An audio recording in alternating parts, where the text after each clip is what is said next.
إن الله كان عليكم رقيبا يا أيها الذين آمنوا اتقوا الله حق تقاته ولا تموتن إلا وأنتم مسلمون يا أيها الذين آمنوا اتقوا الله وقولوا قولا سديدا يصلح لكم أعمالكم ويغفر لكم ذنوبكم ومن يطع الله ورسوله فقد فاز فوزا عظيما. ما بعد فإن أصدق الحديث كتاب الله وخير الهدي هدي محمد صلى الله عليه وسلم وشر الأمور محدثاتها فإن كل محدثة بدعة وكل بدعة ضلالة وكل ضلالة في النار.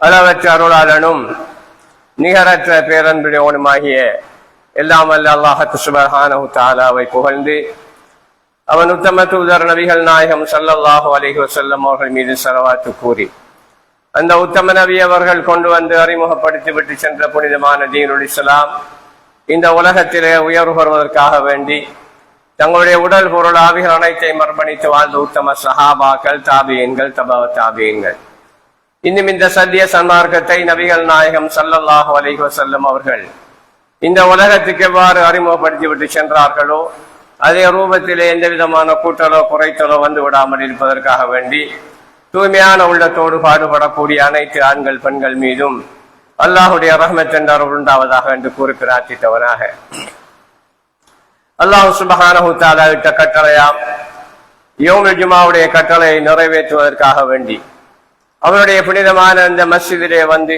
நன்மையை நாடியவர்களாக அமர்ந்திருக்கக்கூடிய அல்லாஹ்வுடைய நல்லடியார்களே, வயோதிபர்களே, வாலிபர்களே, இளம் சிறார்களே, அல்லாஹ் சுப்ஹானஹு தஆலா எவைகளை எல்லாம் எங்களுக்கு எடுத்து நடக்குமாறு ஏவிருக்கின்றானோ அவைகளிலே முடிந்த வரைக்கும் எடுத்து நடந்து வாழ்ந்து வருமாறும், எவைகளை எல்லாம் மட்டும் தவிர்த்து வாழ்ந்து வருமாறு எங்களுக்கு வன்மையாக கட்டளை பிறப்பித்திருக்கின்றானோ அவைகளை எல்லாம் விட்டு முற்றாக தகர்ந்து வாழ்ந்து வருமாறு முதல் எனக்கும் அப்பால் உங்களுக்கும் நான் வசியத் என்னும் நல்லுபதேசம் செய்கிறேன்.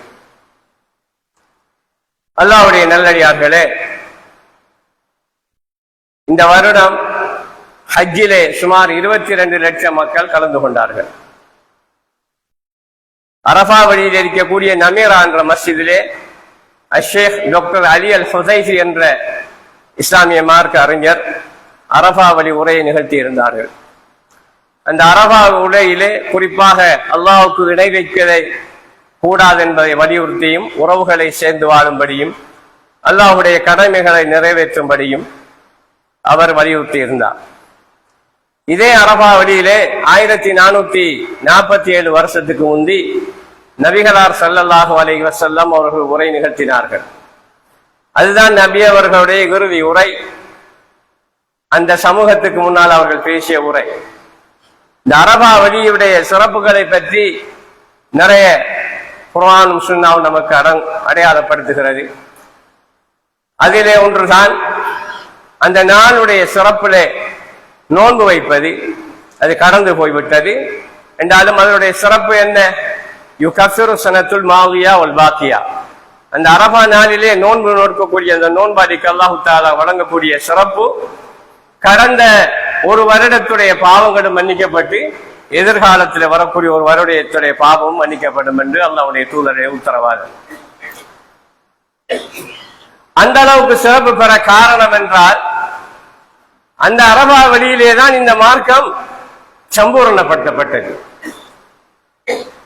அல்லாஹ் சுப்ஹானஹு தஆலா வேதத்திலே சூரத்துல் மாயிதாவுடைய 3வது வசனத்திலே சொல்கிறான், அல்-யௌம அக்மல்து லக்கும் தீனக்கும் வ அத்மம்து அலைக்கும் நிஅமதி வ ரதீது லக்குமுல் இஸ்லாம தீனா.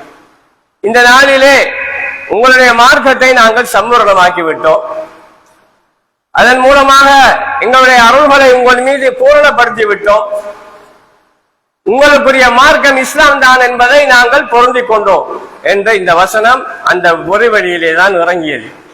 இதுதான் அல்லாஹ்வுடைய தூதருக்கு இறங்கிய கடைசி வசனம். இதுக்கு பிறகு ஒரு வசனம் இறங்கிச்சு, ஆனா அதே மாதிரி வசனம் ஏற்கனவே இறங்கிச்சு. இந்த வசனத்தில் அல்லாஹ் தஆலா ஒரு வசனத்தை முன்னாடி சொல்கிறான், ஒரு செய்தியை. அல்-யௌம யைஸல்லதீன கஃபரு, நபியே இந்த நாளிலே இந்த காபிர்கள் மின் தீனிக்கும், இந்த நாளிலே இந்த மார்க்கத்தை அழித்து விடலாம் என்பதை பற்றி காபிர்கள் நம்பிக்கை இழந்து விட்டார்கள்.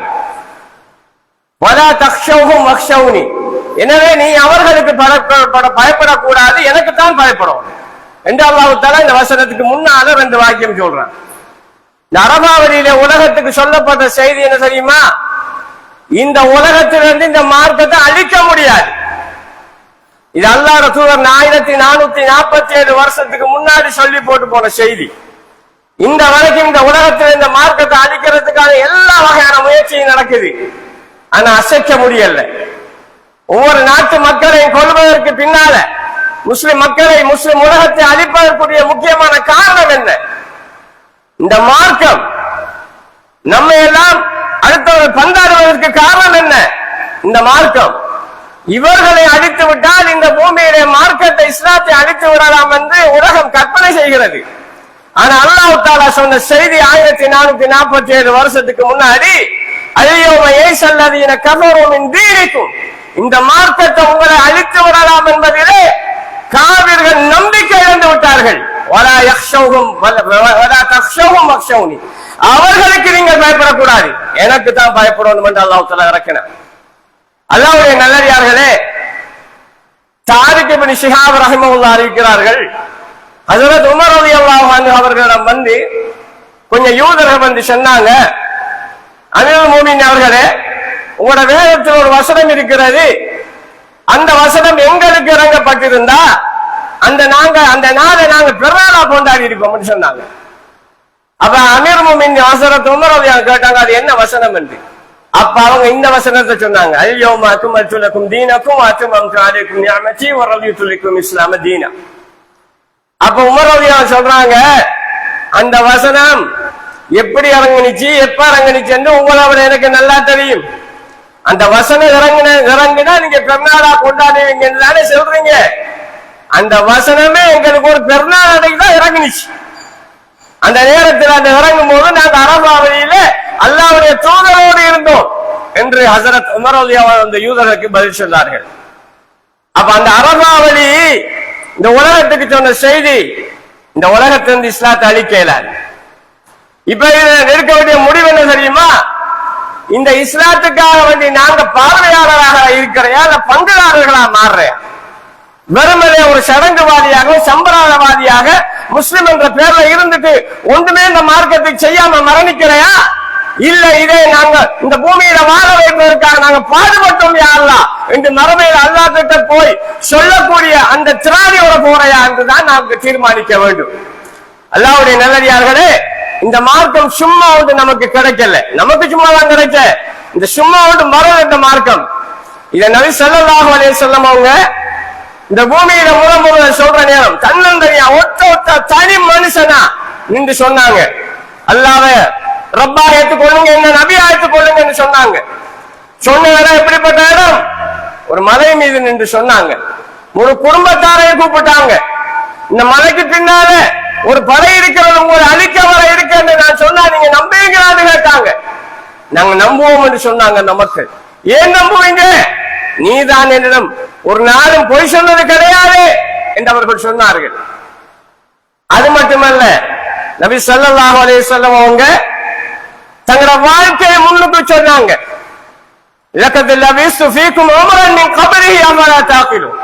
உங்களுக்கு மத்தியில பல ஆண்டுகள் நான் வாழ்ந்திருக்கிறேன், அப்பலா தாக்கீலு, நீங்க சிந்திக்க கூடாதா என்று அல்லாஹ் ரசூல் சொன்னாங்க.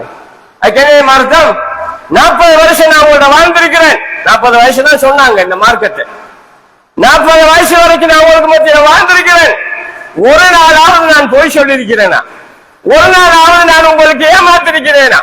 அல்லது ஒரு நாளாவது உங்களுக்கு மனமுரண்டா நடந்திருக்கிறேனா?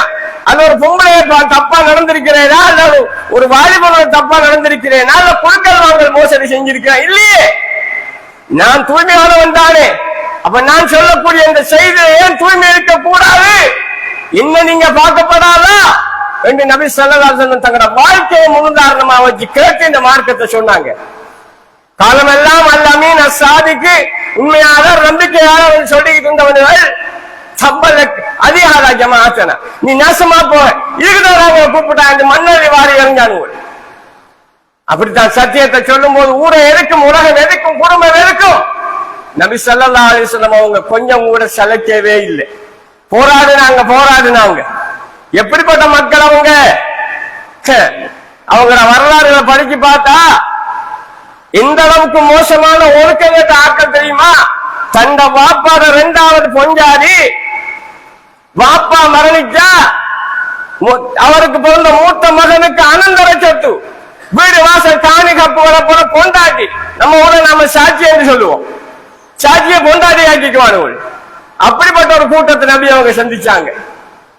எப்படிப்பட்ட இறக்கம் இல்லாதவன் தெரியுமா? 2 பேரும் சண்டை பிடிச்சு கொள்வாங்களாம்.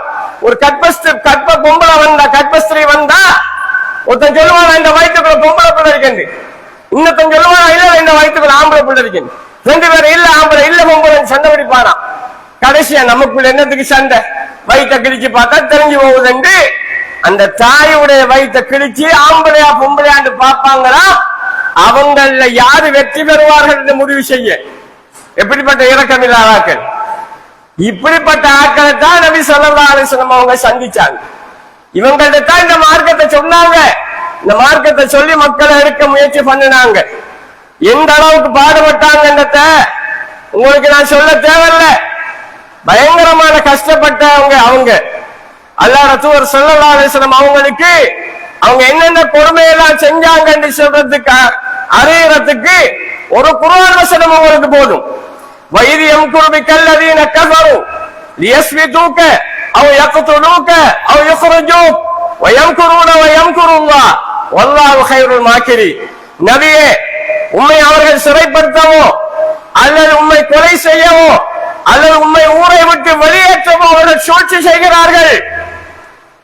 அவர்களுக்கு எதிராக அல்லாஹ் தஆலா சூழ்ச்சி செய்தான். சூழ்ச்சி செய்வதில் அல்லாஹ் மிக மேலானவன் என்று அல்லாஹ் தஆலா இந்த வசனத்தில் பின்னாடி நபி அவங்களுக்கு இறக்கிறான். இந்த வசனம் நமக்கு கற்பனை பண்ண போதும். ஒன்று கொலை செய்யறதுக்காக முயற்சி பண்ணினார்கள், இல்லைண்டா அவன் அந்த ஆளை பிடிச்சு அடைச்சு போகணும் நினைச்சார்கள், இல்லாட்டி இந்த ஊர்ல இருக்கப்பட அவனை அடிச்சு விரட்டணும் என்று நினைச்சார்கள், செயல்படுத்தினார்கள் என்கிற குர்ஆன் நமக்கு சொல்லிக் கொண்டிருக்கிறது. இந்த அளவுக்கு ஒரு துன்பத்தை இந்த மார்க்கம் சொன்னதுக்காக நபி ஸல்லல்லாஹு அலைஹி வஸல்லம் அவங்க போராடினாங்க. ஆரம்ப காலத்தில் அபூபக்கர் சித்திக், அதே போல அந்த கதீஜா ரலியல்லாஹு போன்ற 1-2 விரல் வச்சு எண்ணக்கூடியவங்க அந்த மார்க்கத்தை அல்லாஹ்வுடைய தூதரை ஏற்றுக்கொண்டாங்க. இப்படி ரசூலுல்லாஹ் 9 வருஷ காலம் மக்கால படாத பாடுபட்டு இந்த மார்க்கத்தை சொல்றதுக்காக அலங்கி திரிஞ்சு ஏலாம முடிவு செய்யறாங்க, இந்த மக்கா சரி வராது, நாம வெளியூருக்கு அடுத்த ஊருக்கு தான் போகணும் என்று அவங்க தீர்மானிக்கிறாங்க. தாவாக்குரிய இடமாக மதீனா பொருத்தம் என்று தீர்மானிக்கிறாங்க. அதே மாதிரி அந்த வரக்கூடிய அந்த 10வது வருடம் மக்காவுக்கு ஹஜ்ஜுக்காக வந்த வெளியூர் மக்களை சந்திக்கிறாங்க. காபத்துல்லாஹ்ன்றது என்ன? வருடம் ஒரு திருவிழா நடக்கிற இடம். அதுவும் ஹஜ் என்று அந்த நேரத்துல சொன்னாங்க. அங்க வியாபாரிகள் ஒன்று கூடுவாங்க, வெளியூராக்கள் வருவாங்க.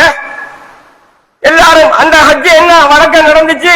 விரல் அடிக்கிறது, சீட்டி அடிக்கிறது, கை தட்டுறது, சிலைகளை வலம் பாறது, நிர்வாணமா வலம் பாறதுதான் ஹஜ். அவங்க இந்த சந்தர்ப்பத்தில் 9 வருஷம் படாத பாடுபட்டு போட்டு நுபுவத்துடைய 10ஆம் ஆண்டு நபி ஸல்லல்லாஹு அலைஹி வஸல்லம் அவங்க மதீனாவுல இருந்து வந்த ஆட்கள் கிட்ட பேசுறாங்க. கொஞ்சம் பேர் அன்சார்கிட்ட பேசுறாங்க, இந்த கொள்கையை பத்தி பேசுறாங்க. நல்லா தான் இருக்குது, அவங்க ஏற்றுக்கொள்ளல. முகமது சொல்ற நல்லா தான் இருக்குன்னு நினைச்சு கேட்டுட்டு போயிடுறாங்க. கேட்டுட்டு போய் அடுத்த வருஷம் வாராங்க. அடுத்த வருஷம் வாரவங்களுக்கு நுபுவத்துடைய 11ஆம் ஆண்டு நபி ஸல்லல்லாஹு அலைஹி வஸல்லம் அவங்க ஒரு கிட்டத்தட்ட ஒரு 6 பேரு கஸ்ரஜ் வம்சத்தை சேர்ந்த ஒரு 6 பேரும் ஹவுஸை சேர்ந்த ஒரு 6 பேருமா 5 பேருமா ஒரு 11 பேரு நபி ஸல்லல்லாஹு அலைஹி வஸல்லம் அவங்கள்ட்ட இஸ்லாத்துக்கு வராங்க.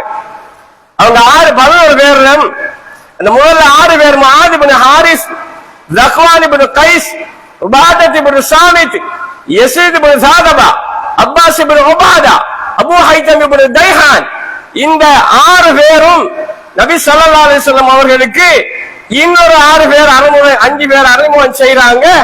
11 பேர் ரசூலுல்லாஹ் கிட்ட இஸ்லாத்தை ஏற்றுக்கொள்றாங்க. இஸ்லாத்தை ஏற்றுக்கொண்டா நபி அவங்க ரசூலுல்லாஹ் உறுதிமொழி வாங்குறாங்க, பையாத் வாங்குறாங்க. ஒன்று என்ன? அல்லாஹ்வுக்கு ஒருவரை நீங்க இணையாக்க கூடாது, களவெடுக்க கூடாது, விபச்சாரம் செய்யக்கூடாது, உங்களோட பிள்ளைகளை நீங்க அறிஞ்சு கொண்டே கொல்லக்கூடாது, அறிஞ்சு கொண்ட எந்த தீமைகளை செய்யக்கூடாது, கற்புள்ளவர்களை அவதூறு சொல்லக்கூடாது, நன்மை தரக்கூடிய எல்லா முறைகளையும் நீங்கள் மாறு செய்யக்கூடாது. எல்லா நிலைகளிலும் நபி அவர்களாகிய எனக்கு நீங்கள் உறுதுணையாக இருப்போம் என்று கையிலே சத்தியமிட்டு உறுதிமொழி வழங்குங்கள் என்று நபி ஸல்லல்லாஹு அலைஹி வஸல்லம் அவங்க கேட்டாங்க. அந்த 11 பேரும் ரசூலுல்லாஹ்க்கு வாக்களிச்சாங்க. உடன்படிக்கை முடிச்சு, உடன்படிக்கை முதல் 11வது நுபுவத்துடைய 16வது உடன்படிக்கைக்கு பிறகு அந்த இடத்துல வந்தாக்க கேட்கிறாங்க, அல்லாஹ்வுடைய தூதரே, எங்களுக்கு மதீனாக்கு அல்லாஹ்வுடைய மார்க்கத்தை சொல்லி தரத்துக்கு ஒரு ஆளை தாங்கள் என்று கேட்கிறாங்க. நபி ஸல்லல்லாஹு அலைஹி வஸல்லம் அவங்க முஸ்அப் இப்னு உமைர் ரலியல்லாஹு அன்ஹு அவங்களோட அனுப்பி வச்சாங்க. முஸ்அப் இப்னு உமைர் என்ற யார் தெரியுமா? மக்காவுடைய பெரிய பணக்காரன் உமைர், அவர் மகன் முஸ்அப். இந்த மார்க்கத்தை ஏற்றுக்கொண்டதுக்காக வாப்பா வீட்டை விட்டு விரசிட்டார், ஓராண்டு விட்டு ரசூலுல்லாஹ்வோட வந்து திண்ணையில படுத்து கிடக்கிறாரு. அவன் வாப்பா எப்படி தெரியுமா வளர்த்தாரு? அவரை வியாபார கூட்டங்கள் எந்தெந்த ஊருக்கெல்லாம் போனாலும் சொல்லுவாராம், எந்த ஊர்ல என்ன பொருள், என்ன பெருமதியான பொருள் இருக்கிறதோ அதை வாங்கிட்டு வாங்க, இந்த மகன் அனுபவிக்கணும் என்று சொல்லுவாராம். முதல் தரமான சாப்பாடு சாப்பிட்டவர், முதல் தரமான ஆடை அணிந்தவர், முதல் தரமான அத்தர் பூசியவர் இந்த முஸ்அப் இப்னு உமைர். இந்த இஸ்லாத்துக்கு ஏற்றுக்கொண்டதுக்கு, அல்லாஹ்வுடைய தூதரோட தோழமை கொண்டதுக்கு சின்னையில படுத்து கிடந்தவருடைய நிலம் ஒரு யுத்தத்துல கொல்லப்படுறாரு. அடக்கப்படுறதுக்காக ஜனாசா வருகிறது. ஜனாசாவுக்கு போடப்பட்ட கவன் துணி காணாது, நீட்டு காணாது. அல்லாஹ்வுடைய தூதரை துணி காணல என்று சொன்ன ரசூலுல்லாஹ் சொன்னாங்க, அப்படியா முகப்பக்கத்தை தலைப்பக்கத்தை துணியால மூடுங்க, கால் பக்கத்துக்கு இட்டுக்கீர அந்த புல்ல போட்டு அடக்குங்க என்று ரசூலுல்லாஹ் சொன்னாங்க. உலகத்திலேயே மிகச்சிறந்த ஆடை அணிந்த ஒரு மனிதர் இந்த இஸ்லாத்துக்கு வந்ததுக்காக வேண்டி கஃன் ஆடை கூட போதாத நிலையில் அடக்கப்பட்டு தியாகம் செஞ்சார் இந்த மார்க்கத்துக்காக. இவரு முஸ்அப் இப்னு உமைர் மதீனாவுல ஒரு வருட காலம் தங்கி இருந்தாரு.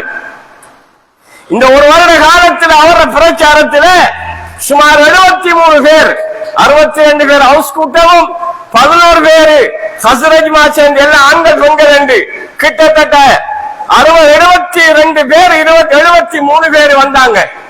நுபுவத்துடைய 12வது வருடம் இந்த மக்காவுல ரசூலுல்லாஹ் இஸ்லாத்தை ஏற்றுக்கொள்றதுக்கு இந்த ஏற்றுக்கொண்டாங்க. அந்த இரவு துல்ஹஜ் மாதம் 13வது ராவு அந்த சந்திப்பு ஏற்பாடாக இருந்துச்சு. அந்த சந்திப்புல இஸ்லாத்துக்கு அப்பாஸ் ரலியல்லாஹு அன்ஹு வரல, வாப்பா ரசூலுல்லாஹ் வாப்பாட தம்பி அவர் வரல. ஆனா ரசூலுல்லாஹ்க்கு சார்பாக இருந்தார். குறைஷியோட வழக்கம் இருக்கிறது, கொள்கை முரண்பட்டாலும் உறவு வந்தா உயிரை கொடுப்பாங்க, அப்படியா நாட்கள்.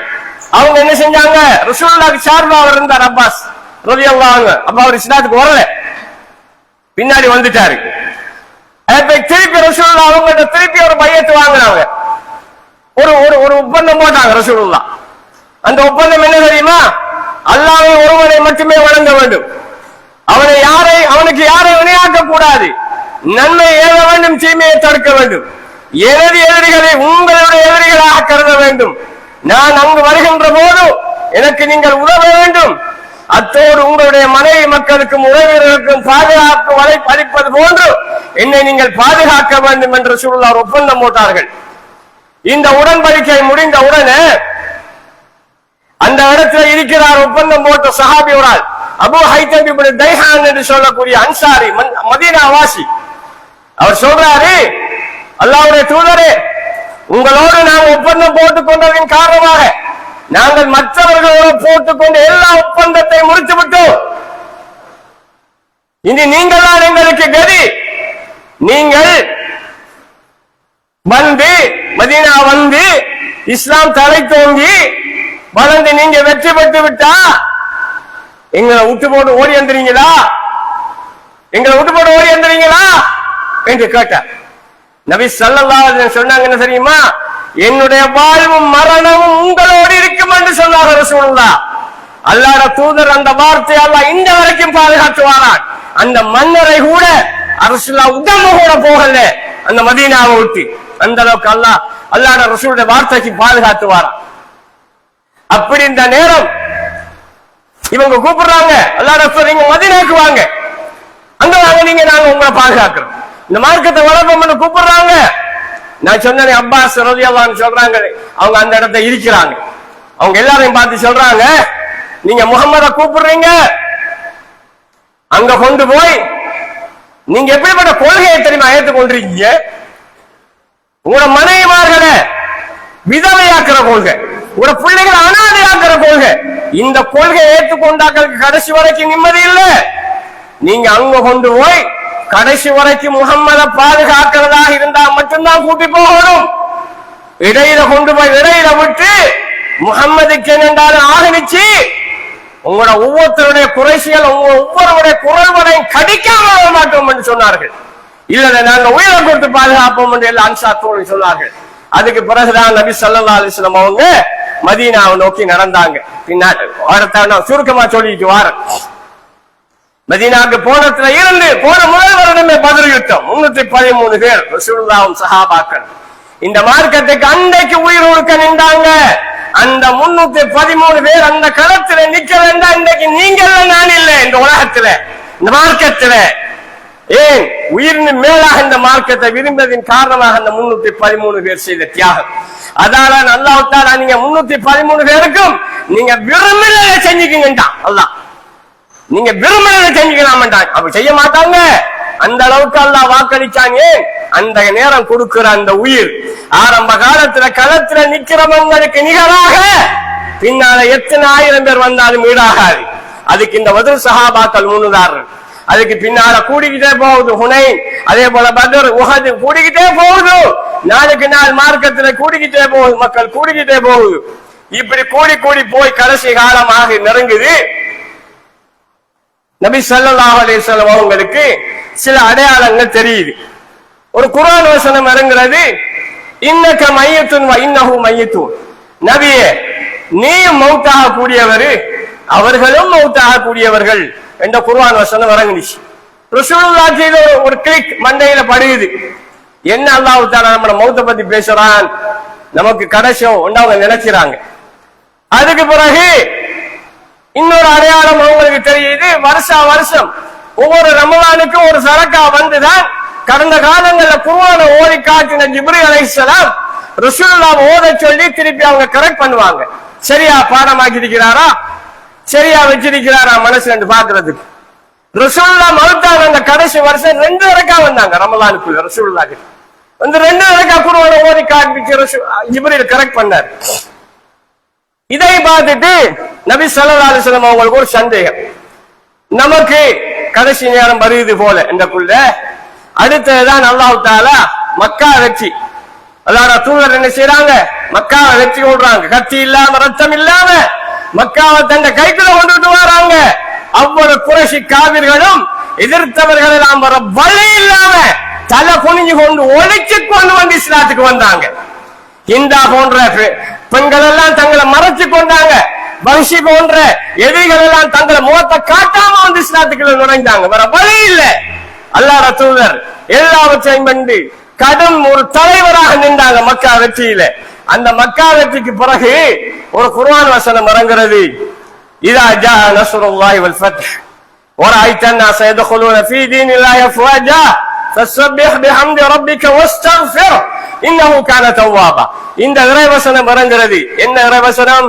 அல்லாஹ்வுடைய உதவியும் அவருடைய வெற்றியும் வரும்போது வரஅய்த அன்-நாஸ யத்குலூன ஃபீ தீனில்லாஹி அஃவாஜா, இந்த மார்க்கத்துல மக்கள் கூட்டம் கூட்டமாக நுழைவதை நீ நபியை கண்டால் வஸ்தக்ஃபிருஹு, நீ அல்லாஹ்வுடன் பாவ மன்னிப்பு தேடி பிஹம்தி ரப்பிக், உன்னுடைய இறைவனை புகழ்ந்து கொள். வஸ்தக்ஃபிரு இன்னஹு கான தவ்வாபா, நிச்சயமாக அவன் பாவங்களை மன்னிக்கிறவன் என்ற இந்த இறைவசனம் இறங்கின உடனே நபி ஸல்லல்லாஹு அலைஹி வஸல்லம் அவங்க அளவுக்கு அதிகமாக சுப்ஹானல்லாஹி வ பிஹம்திஹி அஸ்தக்ஃபிருல்லாஹல் அஸீம் வ அதூபு இலைஹி அதிகமா ஓதுவாங்க. இத பார்த்துட்டு ஆயிஷா ரலியல்லாஹு அன்ஹா கேக்குறாங்க, அல்லாஹ்வுடைய தூதரே ஒரு காலமும் இல்லாம நீங்க இப்ப அடிக்கடி இந்த பிரார்த்தனை செய்தீங்களே என்று கேட்ட உடனே அல்லாஹ் சொல்லியிருக்கான், உன்னுடைய சமுதாயத்தில் ஒரு அடையாளத்தை நீ கண்டா நீ அல்லாஹ் கிட்ட பாவ மன்னிப்பு கேடு என்று அல்லாஹ் சொல்லியிருக்கிறான். நான் காண்கிற இந்த மார்க்கத்துல மக்கள் கூட்டம் கூட்டமா வாராங்க, அல்லாஹ்வோட உதவி கிடைக்குது, அதனால நான் அல்லாஹ் கிட்ட நான் மன்னிப்பு கேட்கிறேன் என்று சொன்னாங்க ரசூலுல்லாஹ் ஆயிஷா அம்மா. எல்லாம் ஆதாரபூர்வமான செய்திகள். அதான் சொல்லிட்டு நேரம் நான் சுருக்கமா சொல்லிட்டு வார். இப்ப இந்த விஷயம் எல்லாம் ரசூலுல்லாஹ்க்கு வந்த உடனே தங்களை கடைசி நிலைமைன்னு புரிஞ்சுக்கிட்டு மல்லன் ரசூலுல்லாஹ்வோட காரியங்களை செய்யறாங்க, எல்லாம் மல்லன்னு செய்யறாங்க. அதுல நிறைய விஷயங்கள் நேரம் சுருக்கா சொல்ல முடிக்கிறேன். ஒரு விஷயம் என்ன செய்யறாங்கன்னா, யமனுக்கு முஆத் இப்னு ஜபல் ரலியல்லாஹு அன்ஹு அனுப்புறாங்க, கவர்னர் அனுப்புறாங்க. கிறிஸ்தவர்கள் அதிகமாக வாழ்ற பகுதி, தாவா நிர்வாகம் எல்லாத்துக்கும் சேர்த்து அனுப்புறாங்க. அரசியலுக்கான காய்நார்த்து அனுப்பும் போது மதீனா வரைக்கும் முஆத் இப்னு ஜபல் ஒட்டகத்துல இருக்கிறார். ரசூலுல்லாஹ் ஒட்டகத்துல கடிவாளத்தை பிடிச்சு நடந்து வராங்க. வந்து சொன்னாங்க, முஆதே, அடுத்த முறை நீ வந்தியண்டா என்ன நீ காண மாட்டாய் என்று நபி அவங்க சொன்னாங்க. அதே நாய் ரசூலுல்லாஹ் வந்தாங்க. முஆத் இப்னு திரும்பி வரும்போது ரசூலுல்லாஹ் மன்னரை தான் அவர் கண்டார். ரசூலுல்லாஹ் மூத்தா போயிட்டாங்க. அல்லாஹ்வுடைய நல்லடியார்களே, அதுக்கு பிறகு ரசூலுல்லாஹ் வந்து சஹாபாக்கள் கிட்ட அறிவிக்கிறாங்க, நான் ஹஜ்ஜுக்கு போறேன், என்னோட யார் யார் ஹஜ்ஜுக்கு வாரீங்களோ எல்லாரும் தயாராகுங்க என்று அறிவிக்கிறாங்க.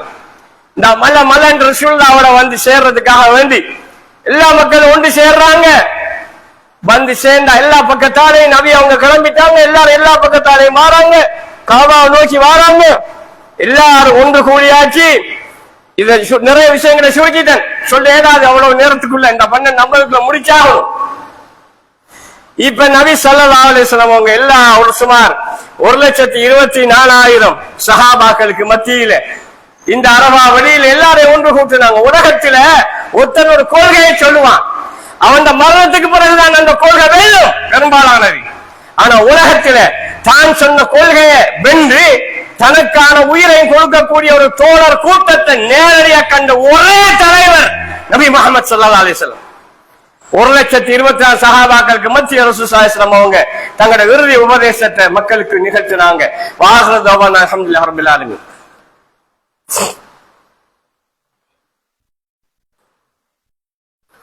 إن الحمد لله نحمده ونستعينه ونستغفره ونؤمن به ونتوكل عليه ونعوذ بالله من شرور أنفسنا وسيئات أعمالنا من يهده الله فلا مضل له ومن يضلله فلا هادي له أشهد أن لا إله إلا الله وحده لا شريك له وأشهد أن محمدا عبده ورسوله أما بعد. அல்லாஹ்வுடைய நல்லடியார்களே, நபி ஸல்லல்லாஹு அலைஹி வஸல்லம் அவங்க தங்களோட கஸ்வா என்ற ஒட்டகத்திலே இருந்தார்கள்.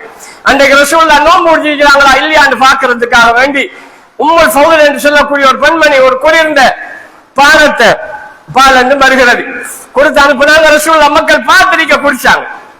அப்ப இன்னைக்கு அல்லாஹ் ரசூல் நோம்பில் என்று ஆக்களுக்கு தெரியும்.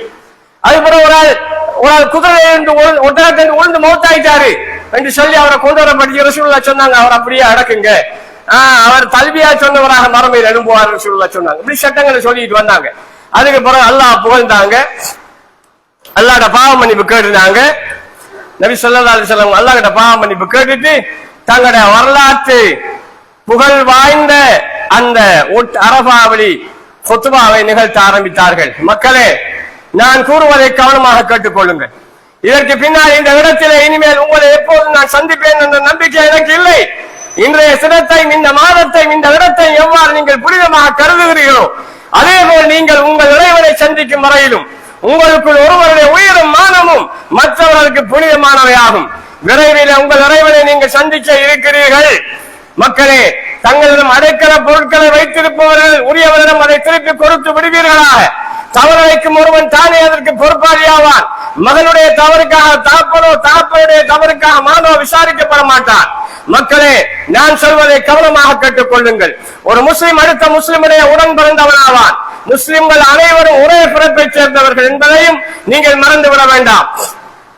தன் சகோதரன் அனுமதிக்காத எதுவும் ஒரு முஸ்லிமுக்கு உரிமையாகாது. எனவே நீங்கள் உங்களை அநியாயத்துக்கு ஆளாக்கி கொள்ளாதீர்கள். மக்களே, அறியாமை காலத்தில் எல்லா செயல்களையும் என் 2 கால்களின் கீழே வைத்து இன்றோடு நான் மிதித்து விடுகிறேன். 2 காலத்தின் கொலைகளுக்கான எல்லா இரத்த பலிகளை இன்றோடு நான் விலக்கிவிட்டேன். எல்லாவற்றுக்கும் முதலாக சாது கூட்டத்தாரிடம் வளர்ந்து கொண்டிருந்த போது ஹுசைல் என்பவரால் கொல்லப்பட்ட என் குடும்பத்தைச் சேர்ந்த ரபியா இப்னு ஹாரிஸுடைய கொலைக்கான பழியை இன்று நான் மன்னித்து விட்டேன். அறியாமை காலத்தில் கொடுக்கப்பட வேண்டிய வட்டி அனைத்தும் மண்ணிலே இன்றோடு புதைக்கப்பட்டு விட்டது. இதற்கு ஆரம்பமாக என் குடும்பத்தைச் சேர்ந்த அப்பாஸ் இப்னு அப்துல் முத்தலிபுக்கு சொந்தமான வட்டியை அனைத்தையும் நான் ரத்து செய்கிறேன். எவருக்கும் அநியாயம் செய்யப்பட மாட்டாது. கடன் கொடுத்தவர்கள் முதலை திருப்பிக் கொள்ளலாம், அதை நீங்கள் அநியாயம் செய்யப்பட மாட்டார்கள். மக்களே, உங்களின் மனைவிகளை பற்றி அல்லாஹ்விடம் அஞ்சிக் கொள்ளுங்கள். அவர்கள் அல்லாஹ்வுடைய அமானிதங்கள் ஆவார்கள். அவர்களை நீங்கள் உங்களின் மனைவியர்களாக ஏற்றிருக்கிறீர்கள். அல்லாஹ்வின் அனுமதியோடு அவர்களின் உடல்களை உங்களுக்கு நீங்கள் ஆகவாகிக் கொண்டிருக்கிறீர்கள். அவர்களுக்கு உங்களுக்குள்ள உரிமை நீங்கள் வெறுக்கும் எவரையும் உங்களின் படுக்கையில் வந்து விடாமல் பாதுகாத்துக் கொள்வதாகும். அதில் அவர்கள் தவறிழைத்தால் கடுமையான முறையில் அல்லாமல் அவர்களை நீங்கள் அடிக்க உரிமை உண்டு. உங்கள் மீது அவர்களுக்கான கடமை நீங்கள் அவர்களுக்கு நல்ல விதமாக உண்ண கொடுப்பதும் நல்ல விதமாக உடுத்த கொடுப்பதுமாகும். மக்களே, உங்களின் அடிமைகளை நன்கு கவனியுங்கள். நீங்கள் உண்ணும் உணவை அவர்களுக்கு உண்ண கொடுங்கள். நீங்கள் உடுத்துவது போன்று உடைய அவர்களுக்கு உடுத்த கொடுங்கள். அவர்களின் குற்றங்களை தாராளமாக மன்னியுங்கள். அவர்களை தண்டிக்காது விட்டு விடுங்கள். வெகு விரைவிலே உங்கள் இறைவனை நீங்கள் சந்திக்கும் போது உங்கள் செயல்கள் பற்றி விளம்பரப்படுவீர்கள். ஜாக்கிரதை, எனக்கு பின்னர் நீங்கள் வழிதவறி விடாதீர்கள். நீங்களே ஒருவருடைய கழுத்தை இன்னொருவர் அறுத்துக் கொள்ளாதீர்கள். மக்களே, தஜ்ஜாலை பற்றி தங்களின் சமுதாயத்தவர்கள் எச்சரிக்காத எந்த நபியையும் அல்லாஹ் அனுப்பி வைக்கவில்லை. நபி நூஹ் நபி அவர்களும் அவர்களுக்கு பின்னால் வந்த நபிமார்களும் தத்தமுடைய கூட்டத்தார்கள் எச்சரித்து வந்திருக்கிறார்கள். மக்களிடையே அவன் தோன்றுவான் என்பதை தெரிவித்துள்ளார்கள். அவருடைய நிலைமையில் நீங்கள் ஒன்றும் அறியாதபடி மறைந்து கிடக்கலாம். ஆனால் அல்லாஹ்விடம் எதனையும் நீங்கள் மறைக்க முடியாது. ஏனெனில் அல்லாஹ் தஜ்ஜால் போன்ற ஒற்றை கண்ணுடையவன் அல்லன். தஜ்ஜாலுடைய அழகிய கண்ணொன்று அழகிய திராட்சை பழம் போல் படுத்துப்பட்டிருக்கும். மக்களே, உங்கள் இறைவன் அல்லாஹ் ஒருவனே. உங்கள் தந்தை ஆதமும் ஒருவரே. நீங்கள் யாவரும் அவருடைய மக்களே. அவரோ மண்ணால் படைக்கப்பட்டவர். மக்களே, கருப்பு நிறமுடைய அடிமை ஒருவர் உங்களுக்கு தலைவராக நியமிக்கப்பட்டாலும் சரி, அல்லாஹ்வுடைய கட்டளைப்படி வேதத்து கட்டளைப்படி செயலாற்றுவாராக இருந்தால் அவருடைய சொல்லுக்கு கீழ்ப்படியுங்கள். மக்களே, ஒவ்வொருவருக்கும் உரிய பங்கை அல்லாஹ் ஏற்கனவே ஒதுக்கி வைத்திருக்கிறான். எனவே வாரிசுதாரர்கள் சொத்தை அடைவதற்கு எந்த சாசனமும் இடைஞ்சலாக இருத்தலாகாது. அப்படி என்றாலும் 1/3 பங்குதான் சொத்து பங்குதான் சாசனம் மூலம் உரிமையாக்கப்பட வேண்டும். விபச்சாரம் செய்தவனுக்கு தண்டனை அவனை கல்லறிந்து கொள்வதாகும். மக்களே, எந்த ஒரு அரபியும் அரபி அல்லாத அஜமியை விடவோ அல்லது அஜமி அரபியை விடவோ எந்த வகையிலும் உயர்ந்தவனாக முடியாது. அதே போல சிவந்த நிறமுடையவன் கருத்த நிறமுடையவனை விடவோ கருத்த நிறமுடையவன் சிவந்த நிறமுடையவனை விடவோ உயர்ந்தவராக முடியாது. நிச்சயமாக அல்லாஹ்வுடைய சன்னிதானத்தில் தக்வா என்னும் இறையச்சம் தான் உயர்ந்தது. எனவே என்பதை நினைவிலே வைத்துக் கொள்ளுங்கள். மக்களே, எனக்கு பின்னர் எந்த நபியும் வரப்போவதும் இல்லை. எந்த ஒரு புதிய சமுதாயம் இனி பிறக்க போவதும் இல்லை. நல்லபடி நான் கூறுவதை கவனமாக கேட்டுக் கொள்ளுங்கள். உங்கள் இறைவனை வணங்குங்கள். ஐவேளை தொழுங்கள், தொழுகை நிறைவேற்றுங்கள். பொருளின் மீது உள்ள ஜக்காத்தை உள்ள திருப்தியோடு கொடுத்து விடுங்கள். அல்லாஹ்வுடைய திருவீட்டுடைய ஹஜ்ஜை நிறைவேற்றுங்கள்.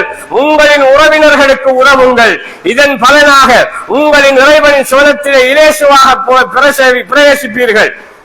மக்களே, என் சொற்களை கவனமாக செவிமடுத்து கேட்டுக் கொள்ளுங்கள். ஏனென்றால் இந்த ஆண்டுக்கு பின் இனி எப்போதும் இந்த இடத்தில் என்னை நீங்கள் சந்திக்க போவதில்லை என்று கூறியவர்களாக தங்களுடைய சப்தத்தை உயர்த்தி மக்களை பார்த்து கேட்டார்கள். மக்களே, இது என்ன மாதம் என்று அறிவீர்களா? அல்லாஹ்வுடைய ரசூலும் அல்லாஹ்வுடைய ரசூலும் அறிந்தவர்கள் என்று மக்கள் பதில் சொன்னார்கள். இது ஹஜ்ஜுடைய மாதம் அல்லவா என்று பெருமானார் கேட்டார்கள். மக்களே, இது என்ன நாள் என்று நீங்கள் அறிவீர்களா என்று கேட்டார்கள். அல்லாஹ்வுடைய தூதரும் அறிவார்கள் என்று மக்கள் பதில் சொன்னார்கள். இது புனிதமான தியாக திருநாள் அல்லவா என்று நபி அவர்கள் கேட்டார்கள். ஆம் என்று மக்கள் பதில் சொன்னார்கள். மக்களே, இது என்ன நகரம் என்று கேட்டார்கள். அல்லாஹ்வுடைய ரசூலும் அறிந்தவர்கள் மக்கள் பதில் சொன்னார்கள்.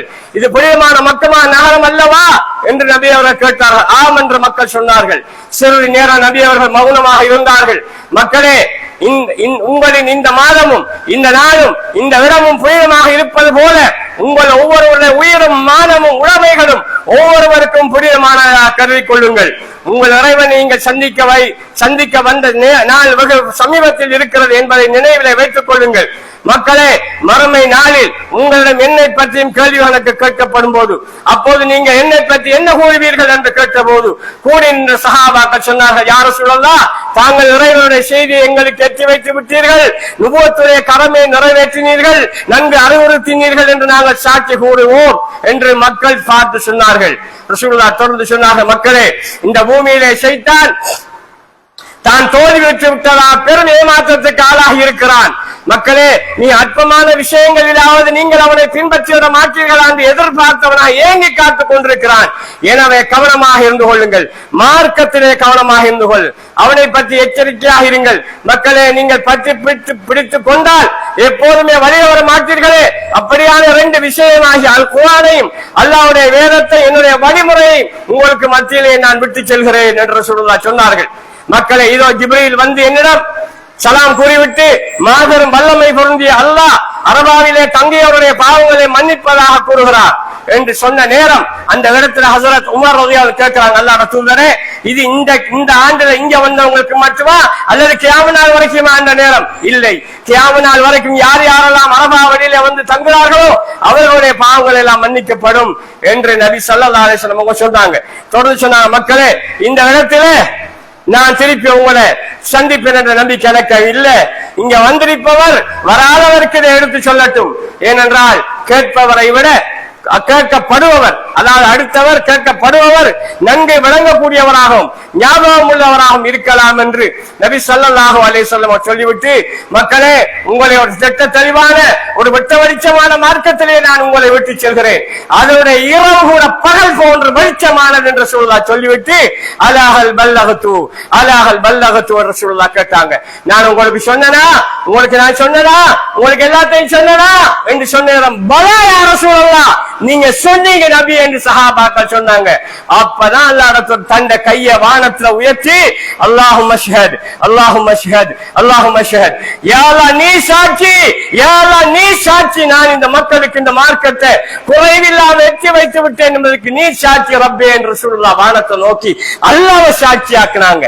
அந்த நேரத்துல தான் நான் ஆரம்பத்துல இறங்கின ஓதி காமிச்சேன், அல்யௌம அக்மல்து லக்கும் தீனக்கும் வஅத்மம்து அலைக்கும் நிஅமதி வரதிது லக்கும் இஸ்லாம் தீனா, இந்த நாளையில உங்களோட மார்க்கத்தை நான் சம்பூர்ணமாக்கி விட்டேன், இந்த மார்க்கத்தை சம்பூர்ணமாக்கியதன் மூலமாக அருளை உங்கள் மீது நான் சொரிந்து விட்டேன், உங்களுக்குரிய மார்க்கம் இஸ்லாம் தான் என்பதை நான் பொருந்திக் கொண்டேன் என்ற இறைவசனம் இறங்கினுச்சு. இந்த வஹீயுடைய பழு தாங்க முடியாமல் ரசூலுல்லாஹ் இருந்தால் கஸ்வா என்ற ஓட்டம் கீழே அப்படி படுத்துட்டு நபி ஸல்லல்லாஹு அலைஹி வஸல்லம் அவங்களுடைய இறுதி உபதேசம் இந்த மக்களுக்கு 23 வருட கால போராட்டத்துடைய சாராம்சம், 23 வருஷ காலத்துடைய உழைப்புடைய மொத்த சாறு நபி ஸல்லல்லாஹு அலைஹி வஸல்லம் பிடிஞ்சு கொடுத்தாங்க. ஒரு அரசியல் சாசனம், ஒரு வாழ்க்கை திட்டம், ஒரு சமூக பணியுடைய நோக்கு எல்லாமே உள்ளடங்கியதாக அல்லாஹ்வுடைய இறுதி உபதேசம். இந்த இறுதி உபதேசத்தை மட்டும் எடுத்து நடந்தா கூட நம்மளோட வாழ்க்கையில நாம ஜெயம் பெற்றுவோம். அன்றைக்கு அல்லாஹ் சொன்ன இந்த உபதேசத்தை கேட்டுக் கொண்டிருந்த சஹாபாக்கள் எங்கெங்க எல்லாம் இருந்தாங்களோ அங்கெல்லாம் திரும்பி இந்த மார்க்கத்தை சுமந்து போயிட்டாங்க. ஏன் சொன்னா ஏன் போனாங்க? ரசூல் என்ன தொட்டு ஒரு வார்த்தை உங்களுக்கு தெரிஞ்சாலும் வெற்றிவீங்கன்னு சொன்னாங்களே நபி, அவங்க அதை தங்களோட உயிரின் மேலாக எடுத்துக்கிட்டு உலகம் எல்லாம் போனாங்க. மதீனாவுல இன்றைக்கு சொல்றாங்க ஒரு 10,000 பேர் மன்னரா இருக்கலாம். 1,00,000க்கு மேற்பட்ட சஹாபாக்கள் அங்க இல்ல, மக்காவுல இல்ல, மதீனாவுல இல்ல, முழு உலகத்திலையும் இந்த மார்க்கத்தை சுமந்து போனாங்க.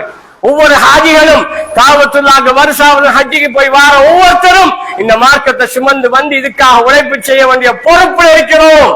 நாம் ஒவ்வொருத்தரும் வாழ்ந்தா மட்டும் போதாது. நீங்க நினைச்சுக்காதீங்க, இந்த உலகத்துல யாருக்கும் கிடைக்காத ஆகப்பெரிய ஒரு சிறந்த பொக்கிஷம் நமக்கு கிடைச்சிருக்கு இந்த மார்க்கம். நீங்க இந்த மார்க்கத்தை வாழ்ந்தா மட்டும் போதாது, வாழ்றதே இல்ல, வாழ்ந்தா மட்டும் போதாது, இந்த மார்க்கத்தை கடத்தி சென்று அடுத்த சந்ததிக்கு கொடுக்க வேண்டிய ஆகப்பெரிய பொறுப்பை சுமந்து விட்டிருக்கிறோம்.